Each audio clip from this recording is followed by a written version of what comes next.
Piolo Pascual, kabaliktaran. Ang kanyang pangarap na makapiling si Casey Concepcion. Magtagumpay kaya ang aktor sa kanyang pangarap na maikasal kay Christina? Unang-una sa lahat ay nais lamang na ipadama ni Papa P ang kanyang tunay na damdamin at pagmamahal para kay Christina.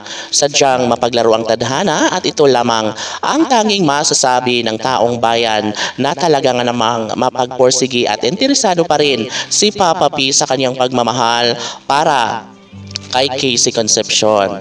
Ngunit sa puntong ito ay talagang nararamdaman at nasasabi ni Papa P na sadyang siguro nga ay wala ng pag-asa pang makamit niya ang kaligayahan na matatagpuan lamang sa pinakaminamahal na si Casey Concepcion.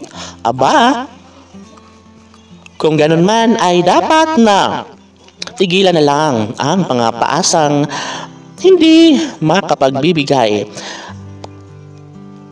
tuwa sa taong bayan. Siyempre, si Piolo Pascual ay naghahangad ng isang magandang pagsasama nilang dalawa ni Christina, and of course, hindi naman pwede na gano'n na lang ang mga pangyayari sa kanilang pagmamahalan.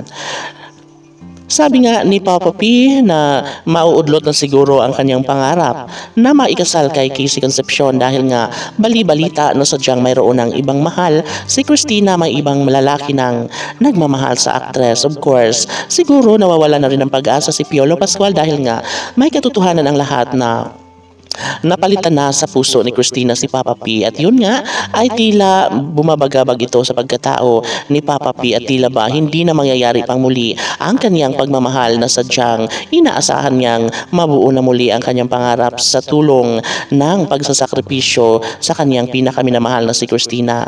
Malabo man na mangyayari ang kanilang kasal ay laging ipinagdarasal ni Papa P na sana nga ay magbunga pa rin ang kanyang pagmamahal mula noon hanggang ngayon ay tanging si Christina lamang ang nilalaman ng puso't isipan ni Papa P.